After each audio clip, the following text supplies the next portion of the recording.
இந்த எஃப் அப்படின்னா எதை குறிக்கும்னா ஃபர்கிவ்னஸ், அதாவது மன்னிப்பு. எனக்கு அருமையான தேவ பிள்ளைகளே, ஆண்டவராக இயேசு கிறிஸ்து கல்வாரி சிலுவையில தொங்கும் போது கூட அங்க குத்தினவர்களும் காட்டி கொடுத்தவர்களும் கன்னத்துல அறைந்தவனும் காரி துப்புனவனும் முள்முடி சூட்டினவனும் சிரசுல அடித்தவனும் எல்லாரும் நிக்கிறாங்க. பிதாவே இவர்களை மன்னியும், இவர்கள் செய்வது இன்னதென்று அறியாது இருக்கிறார்களே என்று சொன்னாங்கல்ல. அப்ப ஆண்டவராக இயேசு கிறிஸ்து அவ்வளோ வேதனையின் மத்தியில சொல்லும் போது, இன்னைக்கு குடும்ப அலங்கம் இடிக்கப்படுறதுக்கு முதல் காரணம் மன்னிக்க முடியல. ஹல்லேலூயா.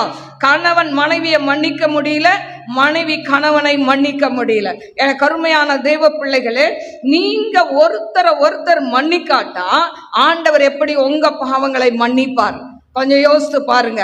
இன்ன வரைக்கும் யாரெல்லாம் வீட்டுல மனைவியோடு பேசாம இருக்கிறீங்க, கணவனோடு பேசாம இருக்கிறீங்க, கொஞ்சம் யோசித்து பாருங்க. ஆலயத்துக்கு வரும், எல்லாரும் போல வரும், வெளியில பாக்குறதுக்கு கணவன் மனைவியை போல நாம் நடித்து கொண்டு இருக்கிறோம்.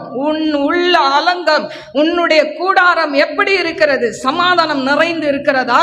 இல்லாவிட்டால் அந்த இடத்துல பிரிவினையோடு வாழ்ந்து கொண்டு இருக்கிறீர்களா? சற்று யோசித்து பாருங்கள்.